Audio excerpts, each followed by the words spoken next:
Доброго вечора, ми з України. Мене звати Рауль, ви дивитесь проект «Украина в вогні». 124-й день полномасштабного вторжения России в Украину напомнил всем нам, что мы не должны относиться к россиянам с точки зрения антропоморфизма и здравого смысла. Перенесение человеческого образа, его свойства на животных и растений нас ни к чему хорошему не приведут. Последняя ракетная атака на Киев еще раз самым красноречивым образом подтверждает, что Россия не пришла освобождать хороших украинцев от плохих. Или русский мир от нерусского. Россия пришла убивать всех, кто не хочет быть россиянами, а значит рабами. Это не битва за ресурсы или умы. Это попытка уничтожить свободу выбора. И как бы я осторожно не относился к термину «геноцид», но действия России по отношению к Украине все больше похожи на истребление отдельных групп населения или целых народов по политическим, расовым, национальным, этническим или религиозным мотивам. Ракетами никого спасти нельзя, только уничтожить. ЗСУ продолжает защищать независимость Украины, и невозможно устать защищать собственную свободу.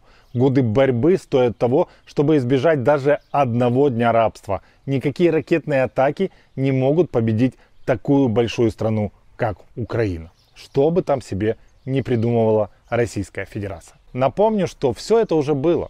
В 1940 году нацисты нанесли авиаудар по Лондону. Вы не поверите, но это произошло случайно. И бомбардировщики разбомбили не военные объекты, а восточную и центральную часть Лондона. То есть даже Геринг не планировал убийство мирных жителей. Но поразмыслив, он пришел к выводу, что террор мирного населения может сломить волю англичан и заставить их капитулировать. Надо отдать должное Уинстону Черчиллю, он не растерялся, а мгновенно нанес ответный авиаудар по Минску.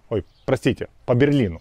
Это настолько взбесило и шокировало Адольфа Гитлера, что 7 сентября 1940 года более 400 дальних бомбардировщиков атаковали густонаселенные восточные районы Лондона. В тот день погибло 430 человек. И где-то в это же время королева Британии Елизавета на обломках главной королевской резиденции заявила: «Я рада, что нас бомбили. Теперь я могу посмотреть в лицо Ист-Энда». Это были разрушенные немецкой авиацией небогатые районы Лондона. Вопреки ожиданиям нацистов, британцы не испугались и не запаниковали. Лучшая характеристика для их состояния в тот момент – они впали в холодную ярость и хотели лишь одного – уничтожить Гитлера и его военную машину. Спустя несколько лет с немцами случились Дрезден, Лейпциг и Берлин. Не вижу ни одной причины, по которой этого не может произойти с Москвой, Петербургом или Ростовом.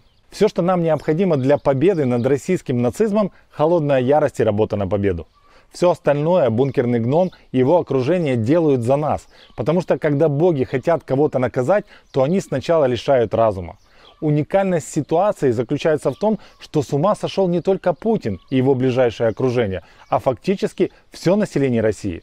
Это классический зомбиленд, который каждый день подпитывается от слетевших с катушек медиа. Тут Шольц совершенно хамил.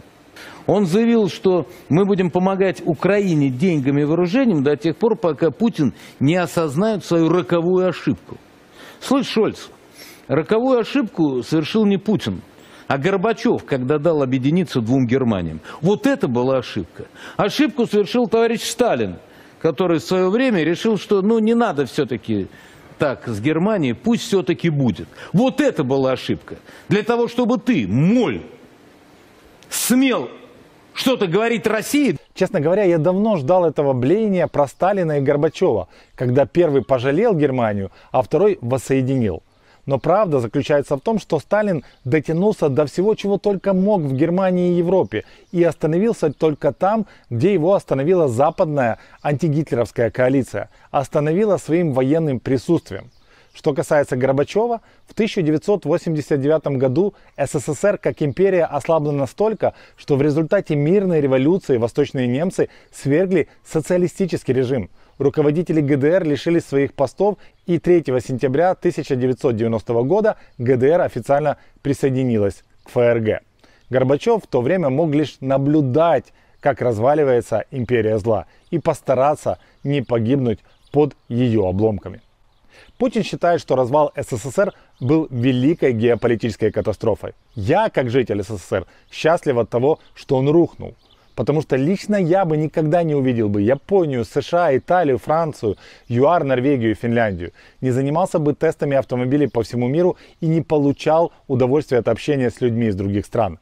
Вы не поверите, но в детстве я свято верил, что шахтеры Британии живут в страшной нищете, что наши разведчики разведывают в пользу мира, а западные шпионят в пользу войны. Я прекрасно разбирался в апартеиде, великолепно знал, кто такой Луис Карвалан, и очень переживал за народ Афганистана. При этом за курицу на прилавке перед Новым годом нужно было реально драться. И дефицитом было все, кроме яблочного сока в 3-литровых банках, консерв, сельдь и васи и морской капусты. Суповой набор из костей, изгнившие овощи из овощных магазинов – это вообще была визитка любого магазина СССР. Вообще визитка СССР. Вы спросите про самое вкусное мороженое в мире? До посещения Италии я, по крайней мере, не спорил с этим тезисом. И вот уже лет 20, как криво улыбаюсь, когда слышу этот собачий бред. У меня нет ответа, где Путин нашел машину времени, чтобы вернуть огромную Россию обратно в совок. Но очевидно, что это произошло. Чего только стоят знаменитые отряды Путина, которые из совка никогда и не выходили. Мы, отряды Путина, обращаемся к тебе, Илон Маск. Мы слышали, что там у тебя что-то не получается в Америке. Так вот, мы тебе предлагаем приехать в Россию. У нас прекрасна космическая отрасль, очень развита. Забирай все свои документы, забирай все свое богатство, что ты там нажил, иначе у тебя его отберут. И приезжай к нам в Россию. У нас любовь, уважение. У нас Россия большая, и ждем тебя. И здесь ты покажешь себя. И ты внедришься, и ты достигнешь Марса, как ты хочешь достичь его. Приезжайте сюда. Россия ждет тебя, Илон Маск. И ты об этом не пожалеешь. Мы русские. Ждем тебя. Какой восторг! Уважаемый господин Макс, мы считаем, что вам действительно нужно приехать в Россию. Америка давно перестала быть страной возможностей, и сейчас, в данное время, именно Россия – это страна свободы и возможностей.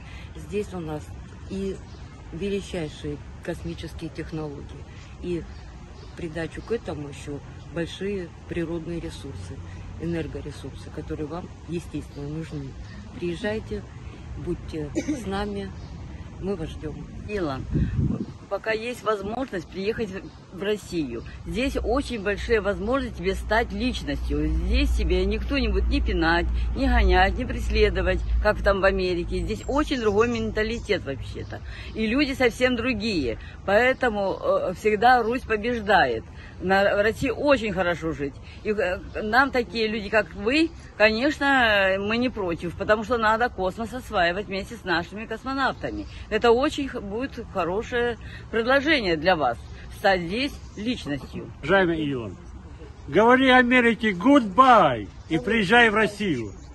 Здесь все твои перспективы, все возможности ты осуществить свои в России. Только с Россией, только с нашим космосом все.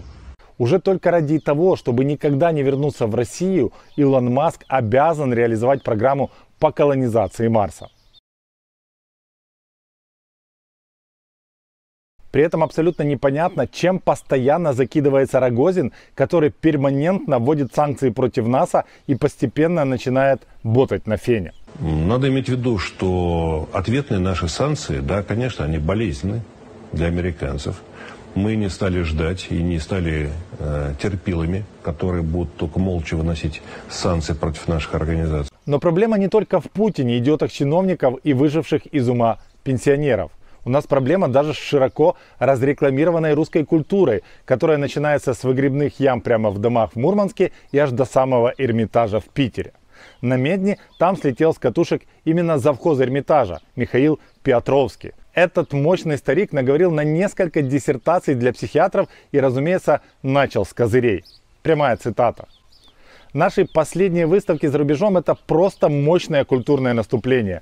Если хотите, своего рода спецоперация, которая многим не нравится. Но мы наступаем, и никому нельзя дать помешать нашему наступлению. К началу спецоперации на Украине выставки российских музеев были повсюду. Это и была наша, если хотите, спецоперация. Большое культурное наступление. Чувак, Это было не просто культурное наступление, это была прямо культурная артподготовка, которая закончилась бенефисом российской культуры в Буче, Ирпене, Макарове и Мариуполе. И слава богу, ваша культурная спецоперация полностью отменена в цивилизованной части мира. Больше никаких культурных наступлений. Вслед за Путиным ваше место в бункере, где вы сможете проводить выставки для охраны, Алины и любимой собаки диктатора. Все как по учебнику. Но на этом мэтр Петровский не остановился и продолжил снимать с себя культурный слой за слоем. И здесь снова цитата. «Все мы милитаристы и имперцы. Нам, людям культуры, сейчас надо понять наше участие во всем происходящем. Причастный к истории человек в первую очередь должен хорошо делать то, что он делает, следуя принципу, когда говорят пушки, говорить должны и музы». Но самый шедевр будет сейчас. С отношением к военным действиям тоже все не так просто. С одной стороны, война – это кровь и убийство, а с другой – самоутверждение людей, самоутверждение нации. Каждый человек хочет самоутвердиться и в своей позиции по отношению к войне, несомненно, самоутверждается. Но и мы, все воспитанные все-таки в имперской традиции. А империя объединяет множество народов, объединяет людей, находя какие-то общие и важные для всех вещи. В отличие от многих украинцев, я всегда считал, что русская или российская культура невероятно пластично-динамична. И в смысле глубины заглота, стоя на коленях перед очередным диктатором, не знает никаких границ. Но Михаил Борисович в данном конкретном случае не просто раздвигает эти самые границы, он открывает новые горизонты. Мне кажется, что все эти советские маразматики реально заигрались в империю, Третий Рим и особый путь для носителей великой духовной скрипы. Что Украине может дать ваша империя? Чем вы будете объединять неоимперию? Ракетами «Искандер», огнеметом «Санцепёк»? Дадите спектакль «Вишневый сад» в разрушенном Мариуполе? Ваши музы вернут жизнь украинским детям? Михаил Борисович, у меня пренеприятнейшее известие. Вы никакой не имперец. Вы обычный советский приспособленец, которых я видел тысячи. И который решительно готов оправдать любое преступление и любую гнусность режима, лишь бы остаться у кормушки. И все, чего я вам желаю, это дождаться, чем закончится для вас и вашей империи самоутверждение нации. Вы, как историк, должны были бы хорошо об этом знать, но, возможно, профессором вы стали по партийной линии, и тогда как бы все понятно. С народом и партией мы все выяснили. Теперь давайте посмотрим на армию. С боевыми бурятами и кадыровцами тоже все как бы понятно. Простейшие биологические соединения выполняют элементарные односложные команды хозяина. Но как обстоят дела с господами офицерами, интеллектом и совестью империи? Тут все еще проще, чем с кадыровцами. Депутат Госдумы генерал Андрей Гурулев заявил, что столица Британии будет поражена первой, если блокада Калининграда приведет к войне. Мужик на полном серьезе сообщил, что армия Российской Федерации сначала уничтожит все западные космические спутники, а потом на 100% подавит противоракетную оборону НАТО. И первый удар нанесет по Лондону, потому что все зло в этом мире от англосаксов. Еще 4 месяца назад такие угрозы наверняка всполошили бы руководство НАТО. Но когда вторая армия в мире на 4-й месяц полномасштабного вторжения в Украину не может подавить нашу авиацию и ПВО, ничего кроме улыбок все это бряцание батутом Рогозина не вызывает. Таким образом, как это ни печально, но следует признать, что народ, правительство и армия недоимперии едины как никогда. Поэтому жги, Господи, там некого спасать. И мне кажется, что прямо сейчас вся вот эта махина стремительно приближается к финалу самоутверждения нации. Потому что у Путина на полном серьезе обсуждают нападение на Литву, которая заблокировала транспортировку санкционных грузов в российский Калининград. По этому поводу Третий мир даже начал устрашающие морские учения Балтийского флота по причине того, что сухопутные войска немного подзакончились на украинском фронте. В НАТО об этом прекрасно знают и с большим интересом наблюдают за маневрами Российской Федерации. Мне же очень интересно посмотреть, как рогозинские ведра с болтами будут противостоять истребителям 5-го поколения, беспилотникам Риппер и ракетам Томагавк. Спойлер – никак.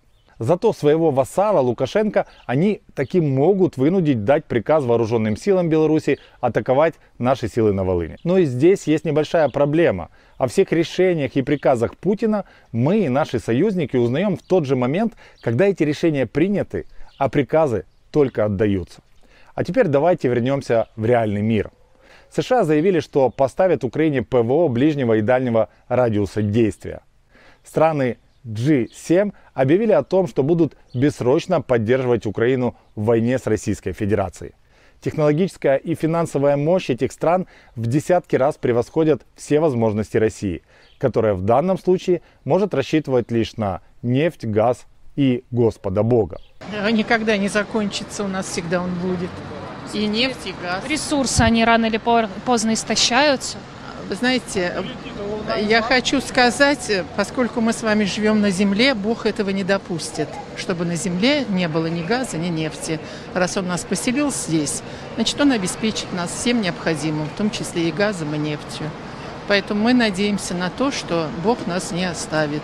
Невежество этой пенсионерки можно простить, но ведь бабушка в точности пересказывает экономическую программу России последних 20 лет. Но одна из лучших новостей на сегодня – это дефолт России. По информации Bloomberg, этот день настал. Впервые с 1918 года Россия не смогла рассчитаться по внешнему долгу. Потому что США сыграла с гремлинами из Кремлина в очень простую и незамысловатую игру. Сначала были заморожены все валютные резервы РФ на Западе. Потом запретили проводить выплаты по госдолгу в долларах со счетов в американских банках. Зачем? Все просто. Америка и союзники таким образом заставили Россию выбирать, использовать остатки долларов и валютной выручки на оплату долгов или продолжить финансировать войну в Украине. Путин выбрал второй вариант. Что будет дальше? Дефолт уже никак не повлияет на экономику России. Там и так уже идеальный шторм. Россия и без дефолта изгой на финансовых рынках.